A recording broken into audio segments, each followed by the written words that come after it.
Bon voilà, on se retrouve. Je l'ai mis au numéro 2. Vous pouvez voir que là ça a trempé. Mais qu'est-ce que ça sent bon le rien que ça là-dedans. Allez, en route la bonne troupe. Et on remet en route. Et là je vais vous préparer une petite recette haricots verts enroulés dans le jambon à la béchamel et au concentré de tomate. Je vais vous faire la recette. Alors l'eau est encore tiède. L'eau est encore tiède, alors désolé si j'ai du mal à reprendre mon souffle parce que là... j'ai eu beaucoup de choses à faire. Alors du coup ça a trempé depuis 1h30. Non, une heure. Alors vous avez eu la vidéo après, mais la vidéo elle a commencé, il était 12h30, ouais. Non, qu'est-ce que je dis, il était 1h30.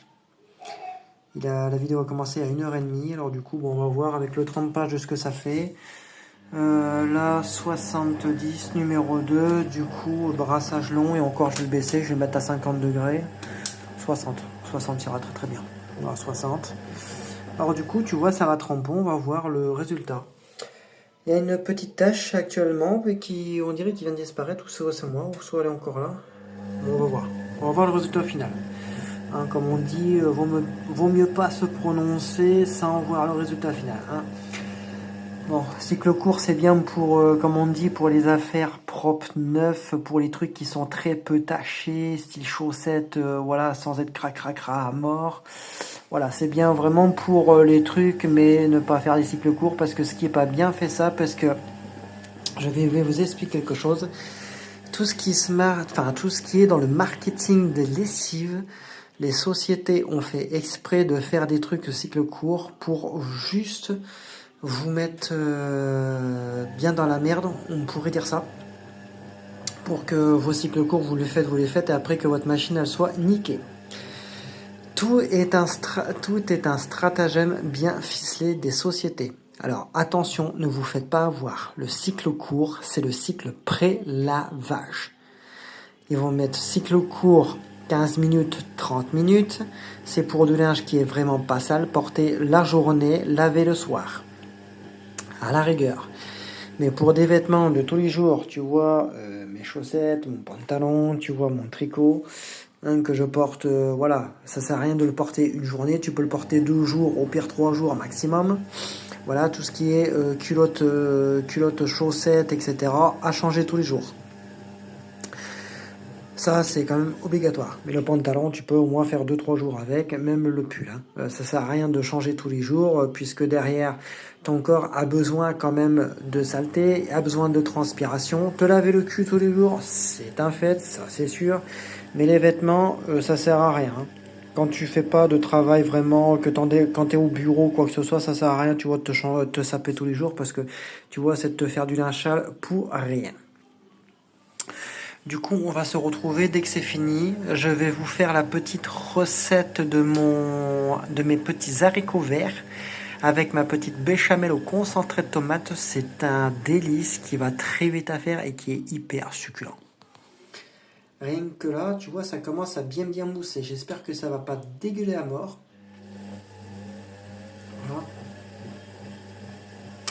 Bon, mais je vous dis à tout de suite pour la petite recette. À de suite. Voilà, allez, petite béchamel, il te faudra du sel, du poivre, de la farine, my butter et du concentré de tomate, et il te faut obligatoirement du lait. Alors tu mets ton beurre à fond, une fois que tu mets ton beurre, tu mets ta farine. C'est très simple de faire et tu munis de ton plus beau fouet Chromas. Magnifique. Du coup, je fais ma petite béchamel et je te reprends dès que c'est fini. Tu verras la fluidité, et tu peux à la fin, moi je mets toujours un petit peu de gruyère dedans, du gruyère emmental, ce que tu veux, même de la mimolette, du comté, ce que tu veux. Je vais t'expliquer à la fin, c'est très simple. Il te faudra haricots verts extra plat, enfin extra fin, et il te faudra haricots verts beurre. Voilà, haricots beurre. Voilà, très fin aussi. Alors, je te montrerai après comment faire. Enfin, je te montrerai une petite technique pour avoir quelque chose de très fondant et quelque chose de nickel. Je fais ma béchamel, je te reprends. Bon voilà, une fois que tu vois ta béchamel, tu vois, elle est bien onctueuse, tu vois, elle est bien lisse, elle est bien, tu vois, nickel. Il faut qu'elle soit bien liquide, hein. Pour cette préparation, il faut qu'elle soit bien liquide. Pas trop, il faut pas que ce soit de l'eau. Mais voilà, une fois que tu vois, tu as mis ton sel, ton poivre, voilà, de toute façon, tu peux voir le poivre. C'est là que joue, tu vois, le concentré de tomate. Voilà. Une béchamel au concentré de tomate, mais je pense que tu n'as jamais vu ça de ta vie. Tu n'as jamais goûté ça, tu vois, de ta vie. Hop. Et là, tu vois, t'en mets généreusement, généreusement. Parce que ça, c'est une dinguerie, ça va très vite à faire. Voilà, ou même, t'as pas envie de faire ta béchamel chez toi, tu l'as déjà tout préparé, tu vois en boîte, et ben tu t'as plus qu'à juste à rajouter ça. Tu le fais chauffer, et regarde, il faut qu'elle ait une belle couleur bien rouge. Il faut qu'elle soit bien rouge, tu vois qu'elle ait un bon goût de tomate, c'est un truc de dingue. Alors, pourquoi j'ai changé? Parce qu'au début, tu utilises le fouet pour le début. Et une fois que c'est bien lisse, et bien là, tu termines, tu vois, avec ta cuillère en bois, ta cuillère en métal, ce que tu veux, tes doigts, tes mains, ta bouche, ton nez, tout ce que tu veux. Bon, je pense que ça risquerait de faire un petit peu mal. Bien évidemment, c'est de l'humour. Tu vois, là, pour moi, c'est pas assez rouge. Tu vois, et bien, je reclaque encore. Comme là, j'ai pas mal de béchamel, j'en ai quand même beaucoup. Et hop, voilà. Une petite larmichette. Voilà. Une belle couleur, une belle consistance, quelque chose de nickel. Pas granuleux en bouche. Bon, après, de la farine, c'est rien. Ça te nourrira même quand même. Hein. Voilà. Bon, j'ai encore quelques petits grumeaux. Je me le suis raté. Ça arrive. Si tu sais faire une bonne béchamel, c'est que tu es quelqu'un à marier. Moi, ça fait très longtemps que je n'ai plus refait de béchamel. Ça fait au moins 7 ans que je n'ai plus fait de béchamel. Alors tu vois, la première fois que tu la refais, ben, tu la loupes toujours. Et après tu la refais nickel. Voilà, tu vois, tu as une belle couleur, tu vois une belle consistance. Très bien, très bon goût de tomate. Ça manque juste un petit peu de sel. Tu vois, tu rajoutes un petit peu de sel, un petit peu tout partout parce que c'est très fort. Voilà, il faut que tout soit bien comme il faut. Le poivre, je n'en remets plus parce qu'après ça va être trop piquant en bouche. Voilà. Du coup, tu vois, ta préparation elle est faite. Attention, il ne manque plus que le fromage. Le fromage, c'est un dernier moment. Pourquoi au dernier moment? Pour la simple et bonne raison que quand ça va refroidir, ça va se figer. Et quand tu vas vouloir le réchauffer, t'es dans la merde. Direct. Parce qu'après, quand tu vas vouloir mélanger, tu vois, tes haricots verts avec ta béchamel, tu sais que là, ça va pas être glorieux. Alors, tu laisses un petit peu, tu vois, refroidir. Là, je vais réchauffer histoire de bien tout remonter à température. Là, je vais chercher ma poêle. Et après, je vais te montrer ce que je fais avec mes haricots verts. C'est là que là, ça va changer de goût. A de suite. Bon voilà, alors du coup, une fois que ton beurre, tu vois, il est bien revenu, et bien tu mets tes haricots verts. S'il y a un petit peu d'eau dedans, et bien ce n'est absolument rien, regarde. Tu vois, il y a un petit peu de jus. Et bien tu vas laisser en fait décanter ton jus, tu vois, tu vas le laisser s'évaporer. Juste à temps que tu vois, ce soit un petit peu revenu, quoi que ce soit. Et après, tu vois, tu mets à feu à fond. Une fois que tout est évaporé, qu'il ne te reste plus que le beurre, etc. Là, tu les fais un petit peu griller, comme on pourrait dire ça. C'est encore grillé. Voilà. Et après, une fois que c'est fait, je vais te montrer le résultat final. Tu vois, tu les fais un petit peu sauter. Tant que tu as le jus, tu fais cuire, juste à temps que l'eau s'évapore. Parce que bon, moi, je les ai fait à la passoire. Mais les haricots verts, comme ils sont en boîte, ils sont toujours gorgés d'eau. Alors il faut le temps, tu vois, que l'eau s'évapore, etc., qu'il ne reste plus que le beurre. Et après, une fois que tu vois que ça a commencé un petit peu caramélisé, on pourrait dire ça. Et bien après, tu réchauffes ta béchamel. Voilà, tu réchauffes ta béchamel. Une fois qu'elle est bien chaude, tu rajoutes ton fromage. Tu rajoutes tes haricots verts, tu mélanges tout, et après tu vois, tu vas te faire des petits fagots avec le jambon. Ton plat, tu le graisses, tu prends ton beurre, tu vois, t'en fous tout partout. Celui-là, tu le mets sur le côté, parce que c'est là qu'en fin de compte, ça va jouer quelque chose de très primordial. Tu prends ton jambon, tu mets tes haricots verts, tu vois tes petits fagots, tac, comme ça. Et après, ce que tu fais, bah, tu mets un petit peu de beurre là, tout partout, histoire que tu vois le dessus, il puisse revenir. Tu vois que ça fasse un petit circuit comme ça. tu mets un peu de gruyère par le dessus, tu sers ça le soir ou le midi, c'est un régal de tous les temps. Très simple, très facile, et je peux te dire qu'un truc, tout le monde se régale. Alors, dès que c'est cuit, je te montre le résultat. Donc voilà, une fois que tu vois, tu n'as plus d'eau. Voilà. Une fois que tu vois, tu n'as plus d'eau, tu regardes, tu vois que c'est revenu un tout petit peu avec le beurre, que tu vois tout est nickel. Tu coupes ton gaz, ça tu le mets sur le côté, je remets ma béchamel, je la chauffe et je te reprends. Voilà, alors du coup, attention, ta béchamel quand elle refroidit, elle a tendance, tu vois, à épaissir. Alors moi je rajoute un peu de lait, tu vois, histoire qu'elle soit bien liquide. Une fois que tu vois ta consistance, tu vois les putains de qualité de merde, une fois que tu vois ta consistance, elle est nickel, tu vois, tu balances ton râpé. N'hésite pas, bien généreusement, parce que ça c'est la vie. Le fromage, le beurre, la crème, tu vois, c'est nickel. Surtout quand t'as pas de jambon, surtout quand t'as des cuisses qui sont pas en jambon, tu vois, c'est nickel. Oh putain, je vais me faire niquer.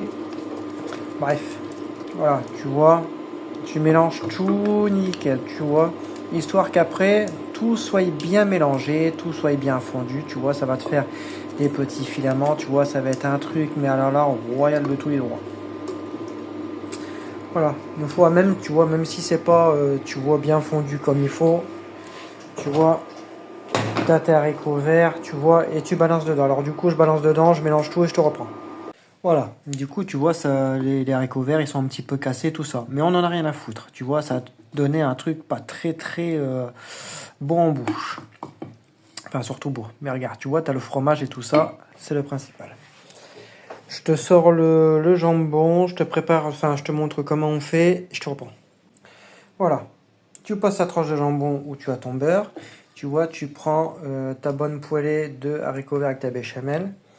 Tu vois, et ben tu le mets là. Tu vois, tu le mets là. Tu vois, tu fais quelque chose de bien comme il faut. Et après, tu roules. Voilà, tu roules. Tu vois, tu fais comme ça, crac. Voilà. Tu vois, tu le retournes de sens inverse comme ça, histoire de bien faire comme il faut. Je me prends un peu comme un manche à couilles, mais c'est rien. Voilà. Et tu fais comme ça, tu vois, tout le long. Tu fais les petits fagots, tac, tac, tac, tac, tac, comme ça. Et s'il te reste, tu vois, s'il te reste un petit peu, eh ben, tu tapisses par le dessus. Soit tu fais comme ça, tu fais une couche de jambon, haricots verts, une couche, une nouvelle. Mais moi j'aime bien comme ça, moi tu prends, tu vois avec la petite pelle, tu prends, tu mets par dessus et c'est fini. Alors du coup je fais tous les... moi je prends celui-là comme jambon, il est très bien parce qu'au moins il se défait pas et il est assez épais. Le jambon premier prix de chez Super U, quoi que ce soit, il est top. Du coup je fais tous mes petits fagots. Je vais tout faire mes petits fagots et je te reprends. Voilà, alors après ça te fait ça.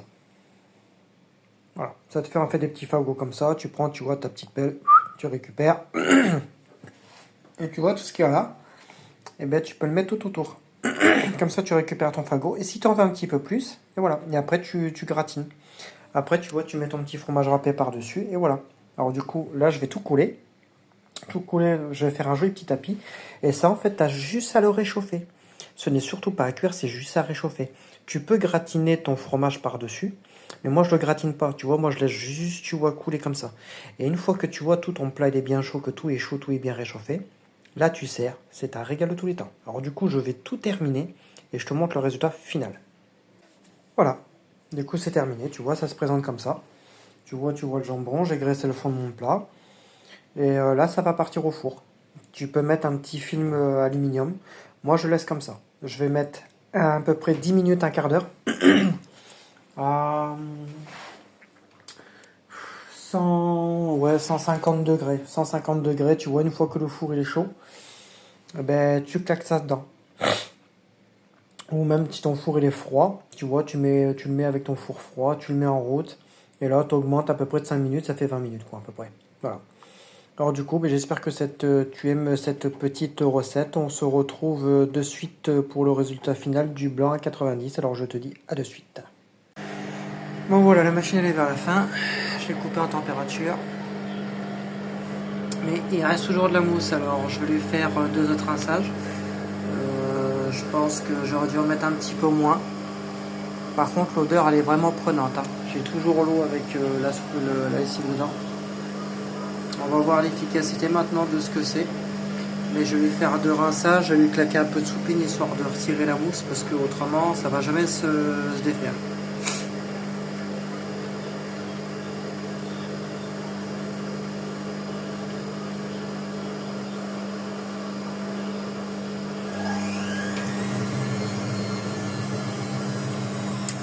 Bon, dès que c'est fini d'essorer, je vous reprends pour vous montrer le résultat final. On va voir si en cycle normal, ça vaut ses promesses ou pas. Du coup, je reste assez dubitatif sur le sujet. Allez, à de suite.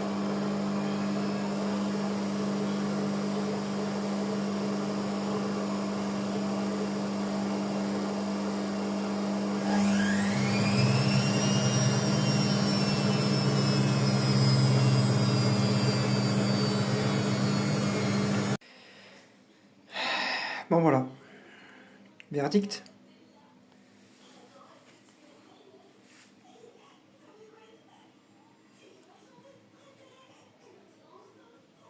Ça va y retirer. Alors que ça a trempé toute l'après-midi. Premier sujet. Deuxième sujet. Tâche là, tâche là. Encore sujet suivant. Mon linge il ressort encore aussi sale. Regarde. J'ai encore la tache de gras. Regarde la grosse tache ici. Limite mon linge, je devrais le refaire. Je devrais le faire retourner. Mais tu vois, j'ai pas envie de me faire chier. Surtout pas. J'ai encore l'auréole au niveau. Putain de qualité de merde. J'ai encore le petit auréole, bordel de merde là. Très léger que ça se voit pas à la caméra, mais moi je le vois. J'ai dû mettre un peu d'assouplissant parce que ça a du mal à partir. Il sent très bon. Mon linge il sent très très bon. Mais pour le reste, zéro. Franchement, je vais le voir avec l'Eco Bubble. Tu vois, j'ai une panière complète de couleurs. Tu vois, dégueulé. Alors ce soir, je vais faire la couleur. Est-ce que l'Eco Bubble va y faire dessus ou pas? Là, je vais mettre en essorage parce que elle prenait énormément de temps. Je remets l'essorage en route. Alors du coup, bon bah tu vois, Skip, c'était une grosse merde. Voilà, celui qui a fait ça. Ah oui, le parfum, il nettoie, il protège. La grosse merde. Voilà.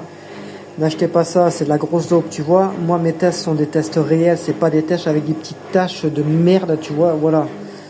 Ça a trempé toute l'après-midi avec la lessive dessus. Attends, tu veux quoi de plus avec mon test? C'est un test réel, bordel de merde. Prouesse, oui, la prouesse de quoi? La prouesse de ta connerie. Culé. Putain, je suis dégoûté. Ça vaut 14-15 balles. Ça, cette merde, ça vaut 14-15 balles pour des cycles courts. Et ça lave même pas, putain. C'est quoi cette grosse dope? Voilà, dégoûté. Tu vois, je vais rester à ma bonne vieille poudre. Voilà, je vais rester, tu vois, à ma bonne vieille poudre. Tu vois, mon Ariel Pro et à ma Tandil. Alors, heureusement que je ne l'ai pas payé cher. Hein. Il était à 14,99, on va dire 15 euros, à Super U. Je l'ai eu 30% de remise immédiat. Alors du coup, ça fait que je l'ai payé 8,75 €. Je l'ai payé 8,75 €. Mais ça reste cher. Ça reste trop cher. 8,75 €. 8,75 €, ça. Putain, mais c'est de l'arnaque en barre. Mais de l'arnaque en barre, bordel de merde. Mais nique ta mère, toi. C'est de l'arnaque en barre, putain, ça nettoie, ça protège, ça fait ceci. Voilà, mais je m'en bats les couilles, ça nettoie que dalle. Regarde, mes taches, ils sont encore là.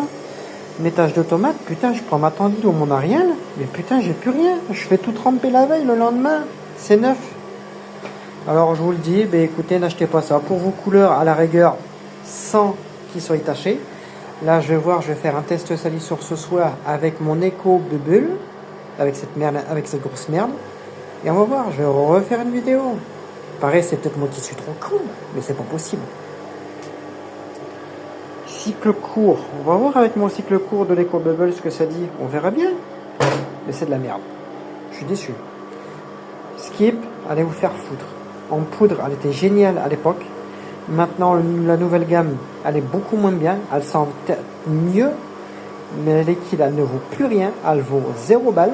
Elle ne vaut plus rien, la liquide. La nouvelle génération de Skip, c'est de la grosse merde. En professionnel poudre, elle est géniale. Professionnel poudre. C'est la désinfectant. Mais le reste après, n'achetez pas. Vaut mieux encore acheter la Tandil, là c'est encore meilleur que ça. Bon, ben je vous poste la vidéo. Allez, bisous tout le monde.